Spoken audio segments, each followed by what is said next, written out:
The World for Sale by Javier Blas and Jack Farshi.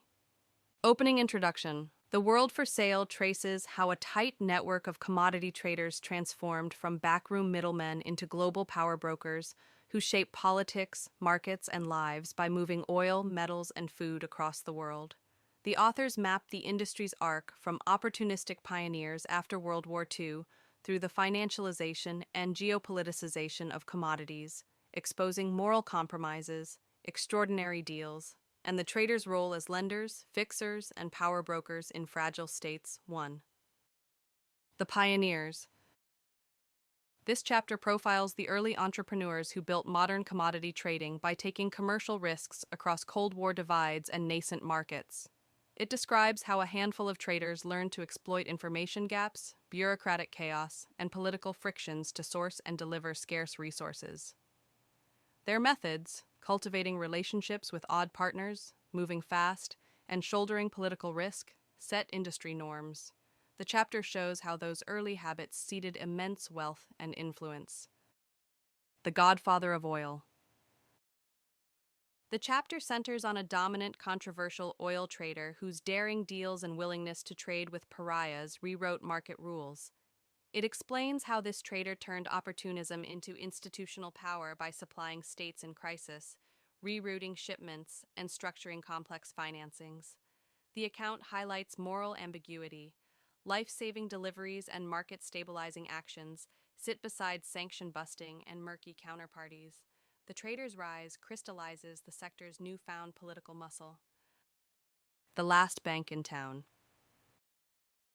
This chapter explains how commodity houses became de facto lenders to states, companies, and refineries when banks would not. Traders extended credit, arranged prepayments, and used physical flows as collateral, effectively bridging liquidity gaps in fragile economies.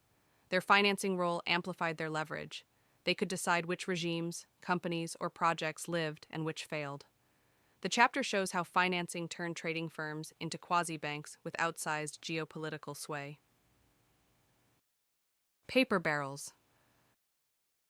This chapter describes the financialization of oil, the growth of futures, derivatives, and paper contracts that let traders make giant bets without touching physical cargo.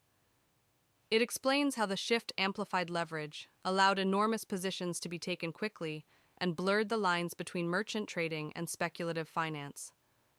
The chapter shows the systemic risks that followed, from volatile price swings to the erosion of the informational edge that had once protected traders' profits. The fall of Marc Rich. This chapter recounts the dramatic collapse and exile of a seminal trader whose methods provoked political and legal backlash. It traces how accumulation of power, regulatory scrutiny, and contested ethics culminated in criminal charges, high-profile flight, and later controversies around pardons and legacy. The story serves as a cautionary tale about the collision between extreme profit-seeking and state authority. The chapter explores how the industry adapted and consolidated in the wake of such scandals. The biggest closing down sale in history. This chapter narrates episodes where asset sales, bankruptcy events, and post-Soviet privatizations created fire sale opportunities for traders and their partners. It shows how chaos, weak institutions, and rushed privatizations handed huge resource assets to nimble outsiders willing to operate in legal gray zones. The chapter focuses on how opportunistic purchasing reshaped ownership of mines, refineries, and commodity supply chains across continents. It explains the long-term political and economic fallout of those bargains. Communism with capitalist influences. This chapter examines how traders engaged with the collapsing communist bloc, turning state assets and centralized supplies into marketable commodities.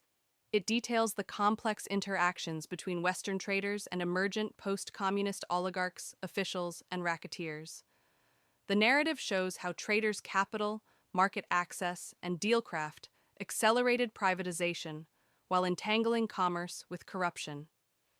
The chapter argues this hybridization remade global commodity flows and created durable networks of influence. Big Bang. This chapter covers the rapid liberalizations, market openings, and technological shifts that exploded trading volumes and complexity. It explains how deregulation, new exchanges, and faster communications created scale economies that favored a new generation of trading houses. The chapter highlights consolidation, the rise of commodity trading giants, and the increased speed at which political shocks translated into market moves. It positions the Big Bang as the moment trading became a globalized modern finance industry. Petrodollars and Kleptocrats. This chapter connects oil wealth, sovereign cash flows, and the rise of corrupt elites who partnered with traders to park, move, and monetize resource revenues. It explains how petrodollar recycling, opaque banking, and offshored structures enabled kleptocrats to convert natural resource income into global power. Traders profited by structuring deals, offering discrete channels, and financing rulers' short-term needs. The chapter shows how these flows undermined governance and perpetuated dependency. Destination Africa. This chapter follows traders deep into Africa, where abundant resources and weak governance created both peril and profit. It documents how traders financed extractive projects, struck exclusive deals with rulers, and navigated conflict zones to secure minerals, oil, and agricultural supplies. The chapter highlights the recurring pattern. Short-term capital and infrastructure promises delivered extraction and exports while benefits to ordinary citizens remained limited. It shows how trading firms became central actors in Africa's resource politics. Hunger and profit. This chapter explores the food trading side of the industry, showing how companies that move grain and staples both stabilize and speculate on the world's food supplies. It lays out episodes where traders stepped in during shortages and others where market positions and exports amplified famine risks. The chapter examines the moral tension between providing logistics and financing that avert disaster and participating in market structures that can intensify volatility and hunger. The Billionaire Factory. This chapter describes how the business model of commodity trading produced extraordinary personal fortunes and a new class of billionaire traders. It explains the mechanics: high leverage, low capital light margins at scale, privileged information, and political arbitrage. The chapter shows how wealth translated into influence, real estate, banks, political donations, and lobbying, and how family-run or tightly held firms entrenched power across generations. It highlights the industry's oligarchic nature. Merchants of power. This chapter analyzes traders as geopolitical actors who can alter state behavior by controlling flows, financing projects, and providing diplomatic cover. It shows how trading houses mediate between investors, governments, and armed actors, effectively functioning as translators of risk and enablers of regimes. The chapter documents instances where traders' interventions changed the course of crises, elections, and international sanctions.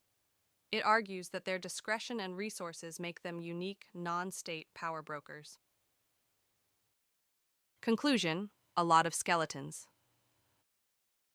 The conclusion catalogues the ethical, legal, and political skeletons buried beneath the industry's success: sanction busting, kleptocracy enablers, opaque financing, and deals that advantaged insiders at the expense of citizens. It reiterates that while traders provided vital liquidity and logistical capabilities, their methods often deepened inequality, weakened institutions, and left long-lasting damage in fragile states. The book closes by urging greater transparency, regulation, and public scrutiny to rebalance the sector's outsized influence.